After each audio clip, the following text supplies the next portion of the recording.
नमस्कार, मैं गुरुवार राज। मैं आपके सामने आदिल शाही राजवंश के बारे में बात करूंगा। आदिल शाही राजवंश की स्थापना सुल्तान यूसुफ आदिल शाह ने 1490 में वर्तमान कर्नाटक राज्य के बीजापुर जिले में की। यूसुफ आदिल शाह का जन्म 1450 में जॉर्जिया में हुआ था और ये मूल रूप से शिया इस्लाम धर्म के अनुयायी थे। सुल्तान यूसुफ आदिल शाह का पूरा नाम अबुल मुजफ्फर यूसुफ आदिल शाह सफ़ी रखा गया था और सुल्तान यूसुफ आदिल शाह को बहमानी राजवंश के शासन के दौरान बीजापुर का राज्यपाल नियुक्त किया गया। और सुल्तान यूसुफ आदिल शाह ने जब बहमानी राजवंश को कमजोर होते देखा तो इन्होंने खुद को बहमानी राजवंश से आजाद घोषित किया और 1490 में बीजापुर में आदिल शाही राजवंश की स्थापना की। आदिल शाही राजवंश की आधिकारिक भाषा फारसी थी। इसके अलावा मराठी, दक्कनी उर्दू, तेलुगु और कन्नड़ भी आदिल शाही सुल्तानों द्वारा बोली जाती थी।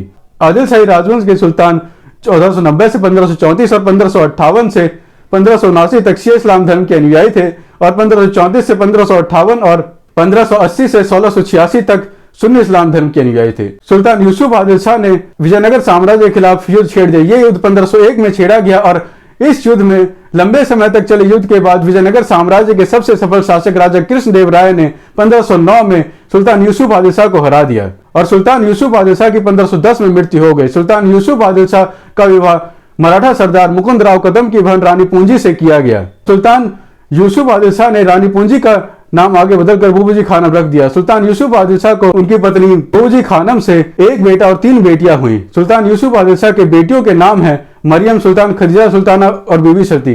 सुल्तान के बेटे का नाम इस्माइल आदिल शाह रखा गया। सुल्तान यूसुफ आदिल शाह ने अपनी बेटी मरियम सुल्तान का विवाह अहमदनगर के सुल्तान बुरहान निजाम शाह से किया। सुल्तान ने अपनी दूसरी बेटी खदीजा सुल्तान का विवाह बरहार के सुल्तान अलाउद्दीन इमाद शाह से किया।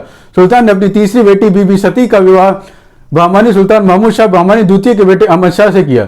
सुल्तान यूसुफ आदिल शाह ने फारूक महल और आर किला भी बनवाया। सुल्तान यूसुफ आदिल शाह कला और कवि के बड़े प्रशंसक थे और सुल्तान यूसुफ आदिल शाह ने रोम और तुर्की से कई कारीगरों और कवियों को भी बुलाया। सुल्तान यूसुफ आदिल शाह की मृत्यु के बाद उनका 12 साल का बेटा इस्माइल आदिल शाह को 1510 में आदिल शाही राजवंश का दूसरा सुल्तान नियुक्त किया गया।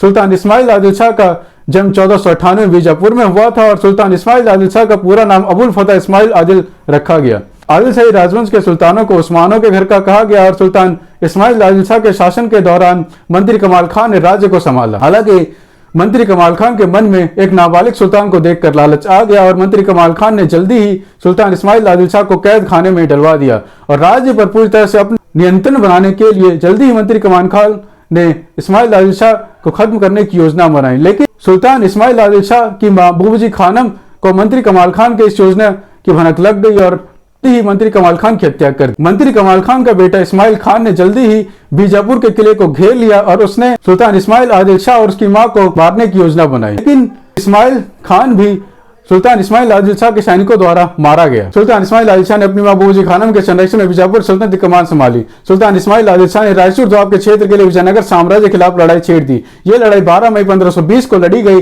और यह लड़ाई कर्नाटक के रायचूर क्षेत्र में लड़ी गई।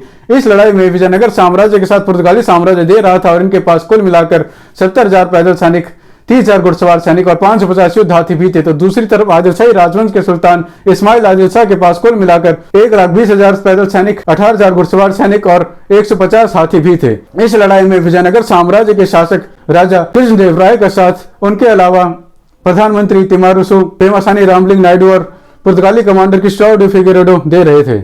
इस घमासान लड़ाई का अंत में बहुत सारे आदिल शाही सैनिक मारे गए और अंत में सुल्तान इस्माइल आदिल शाह की हार भी हो गई। हालांकि इस लड़ाई में 16,000 विजयनगर साम्राज्य के सैनिक भी मारे गए और इस लड़ाई में हार के बाद न केवल सुल्तान इस्माइल आदिल शाह ने रायचूर किला खो दिया बल्कि सुल्तान इस्माइल आदिल शाह की इज्जत और ताकत भी बहुत कम रह गई। सुल्तान इस्माइल आदिल शाह ने इस हार के बाद आसपास के मुस्लिम साम्राज्यों के साथ गठबंधन करने की कोशिश की, लेकिन सुल्तान इस्माइल आदिल शाह के उल्टे बीदर सल्तनत के खिलाफ लड़ाई हो गई।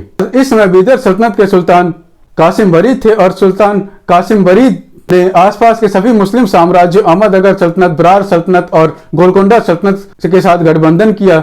लेकिन सुल्तान इस्माइल आदिल शाह ने फिर भी सुल्तान कासिम बरीद को हरा दिया, अपनी राजधानी बीजापुर को बचा लिया। हाँ दोस्तों, मेरे आदिल शाही राजवंश के ऊपर वीडियो का पहला भाग यहीं समाप्त होता है। मेरा आज का वीडियो आपको कैसा लगा, अच्छा है बुरा, प्लीज मुझे नीचे कमेंट्स में जरूर बताएं। और अगर मेरा आज का वीडियो आपको अच्छा लगा, इस वीडियो से कुछ सीखने को मिला तो प्लीज इस वीडियो को लाइक और शेयर जरूर करें और हाँ, चैनल को सब्सक्राइब करना और नोटिफिकेशन बेल दबाना भी ना भूलें ताकि आपको आगे वाले वीडियो के अपडेट्स ऐसे मिलते रहें। धन्यवाद दोस्तों, अपना ख्याल रखें, अपने परिवार का ख्याल रखें और ऐसे देखते रहे मेरा चैनल डिवाइन हिस्ट्री। जय हिंद, जय भारत।